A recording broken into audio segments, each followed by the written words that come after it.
इस गाड़ी को आप सिर्फ 2 लाख रुपए की डाउन पेमेंट करके अपने घर लेके जा सकते हैं। जी हाँ, सिर्फ 2 लाख रुपए। आगे आप लोग वीडियो में बने रहिए, आगे मैं आप लोगों को सभी चीजें डिटेल में बताने वाला हूँ। नमस्कार दोस्तों, मेरा नाम है मयंक एंड आज की इस वीडियो में हम लोग बात करेंगे नई 2026 की स्कोडा स्लाविया के बारे में। एंड आज मैं आप लोगों को इस गाड़ी की फाइनेंस की सारी जानकारी देने वाला हूं। दोस्तों आज मैं आप लोगों को इसके बिल्कुल top of the line variant Slavia 1.5 litre के मोंटे कार्लो एडिशन के बारे में फाइनेंस की जानकारी दूंगा। आज मैं आप लोगों को वो जानकारी दूंगा जो आपको शोरूम जाकर पता करनी पड़ती है कि अगर आप लोग इस गाड़ी पे मिनिमम डाउन पेमेंट करना चाहते हैं तो वो कितनी होगी, ईएमआई क्या आएंगी, रेट ऑफ इंटरेस्ट क्या आएगा, डॉक्यूमेंट्स क्या क्या रिक्वायर्ड होंगे, सभी चीजों के बारे में आज मैं आप लोगों को डिटेल में बताने वाला हूं। तो अगर आप लोग चैनल पे नए हैं भाई, चैनल को सब्सक्राइब जरूर से कर दीजिए। इसी तरीके का इन्फॉर्मेटिव कंटेंट आप लोगों को चैनल पर देखने को मिलता रहता है। चलिए शुरू करते हैं आज की इस वीडियो को हम लोग फटाफट से। दोस्तों ये है 2026 की स्कोडा स्लाविया क्या मोंटे कार्लो एडिशन, जो कि बिल्कुल top of the line variant है। 1.5 लीटर का ऑटोमेटिक डीएसजी गियरबॉक्स वाला वेरिएंट है। इस गाड़ी की एक शोरूम कीमत है मात्र 17,99,000 रुपए, 17,99,000 रुपीज। रोड टैक्स देखोगे, आरटीओ देखोगे, इस गाड़ी पे आप लोग रजिस्ट्रेशन चार्जेस के 1,86,230 रुपीज यहाँ पे आप लोगों को पे करने हैं। एंड इंश्योरेंस आप लोगों को इस पे 40,800 रुपए का लगेगा, जिसमें आप लोगों का 1 साल का कॉम्प्रिहेंसिव प्लस 3 साल का आप लोगों का थर्ड पार्टी रहेगा। सो टोटल 4 साल का इंश्योरेंस मिलेगा आप लोगों को 40,000 रुपए में। टीसीएस देखेंगे आप लोग, जिसमें एक्स शोरूम का 1% आप लोगों को टीसीएस 17,990 रुपए यहाँ पे आप लोगों को पे करना है।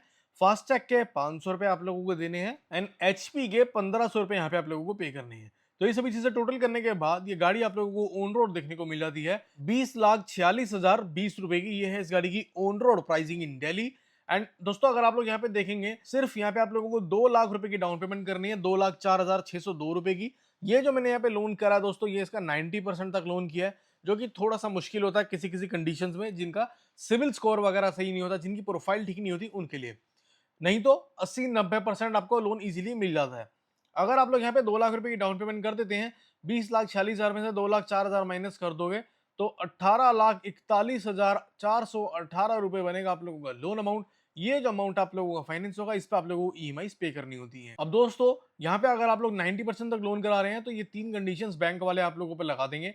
सबसे पहले वो बोलेंगे इस केस में जो आप लोगों का सिविल स्कोर है करीबन 700 से 750 के बीच में होना चाहिए, उससे कम आप लोगों का सिविल स्कोर ना हो। सेकंड, घर आप लोगों का अपना खुद का होना चाहिए, आप लोग रेंट पे किराए पे ना रहते हो। एंड थर्ड एंड लास्ट चीज क्या है, इस केस में जो आपकी इनकम है वो थोड़ी सी हाई होनी चाहिए, करीबन 1 लाख रुपए मिनिमम आप लोगों की मंथली इनकम होनी चाहिए, चाहे वो जॉब के थ्रू हो चाहे वो बिजनेस के थ्रू हो। 1 से 1.25 लाख रुपए आपके मंथली बैंक अकाउंट में आने यहाँ पे इंपॉर्टेंट है। तो उम्मीद करता हूँ तीनों चीजें आप लोग फुलफिल कर रहे होंगे। अब हम लोग बात कर लेते हैं ईएमआई के बारे में, किस्तों के बारे में। अगर आप लोग यहाँ पे डाउन पेमेंट कर देते हैं मात्र 2,04,000 रुपए की और आप लोग करवाते हैं अपना 3 साल का लोन, आपकी 3 साल की किस्त आती है करीबन 58,200 रुपए की। 4 साल की किस्त आती है 45,400 रुपए की। 5 साल की किस्त आती है 37,800 रुपए की। 6 साल की किस्त आती है 32,740 रुपए की। एंड 7 साल की किस्त आती है आप लोगों की 29,160 रुपए की। यहाँ पे जो मैंने रेट ऑफ इंटरेस्ट लिया वो 8.5% का लिया, जो कि ज्यादातर प्राइवेट बैंक का रहता है। 8.5 से 9% के बीच में आपको गाड़ी फाइनेंस करके देती है। यहाँ पे दोस्तों जितनी ज्यादा डाउन पेमेंट आप लोग करेंगे, आपकी ईएमआई उतनी कम आ जाएंगी। अगर आप लोग यहाँ पे 5 से 6 लाख की डाउन पेमेंट कर देते हैं तो आपकी 7 साल की किस्त आ जाती है करीबन 18 से 19,000 रुपए, और आप लोग की 5 साल की किस्त आ जाती है करीबन 20 से 25,000 रुपए। अब हम लोग बात कर लेते हैं फ्रेंड्स डॉक्यूमेंट्स की। डॉक्यूमेंट क्या क्या रिक्वायर होंगे। सबसे पहले आप लोगों को एक आपका आधार कार्ड चाहिए, एक आप लोगों को पैन कार्ड चाहिए, 2 पासपोर्ट साइज फोटो चाहिए। आप लोगों के पास जो आपका इलेक्ट्रिसिटी बिल है, घर का बिजली का बिल, वो आप लोगों को देना पड़ेगा। 6 मंथ की बैंक स्टेटमेंट आप लोगों को लगेगी। 6 मंथ की सैलरी स्लिप आप लोगों को लगेगी। एंड अगर आप लोग जॉब कर रहे हैं तो भाई ये सारी चीज आप लोगों को चाहिए होंगी। साथ ही साथ आप लोगों को फॉर्म 16 यहाँ पे चाहिए होगा, ये इनकम टैक्स के लिए मांगा जाता है। लास्ट, जिस ऑफिस में आप लोग जॉब कर रहे हैं उसका आईडी कार्ड आप लोगों के पास होना चाहिए, ठीक है। ये तो हो गई सैलरी वालों के लिए बात। अब बात करते हैं जिनका अपना काम है, जो लोग सेल्फ एम्प्लॉयड है, बिजनेसमैन है। भाई यहाँ पे आप लोगों को सैलरी स्लिप नहीं चाहिए, फॉर्म 16 नहीं चाहिए, ऑफिस का आईडी कार्ड नहीं चाहिए, बाकी ऊपर के सारे डॉक्यूमेंट चाहिए। यहाँ पे इन 3 डॉक्यूमेंट्स की जगह आप लोगों को ये 2 डॉक्यूमेंट एक्स्ट्रा चाहिए बस, जो कि है एक आप लोगों के पास आपका जीएसटी सर्टिफिकेट होगा आपकी कंपनी का।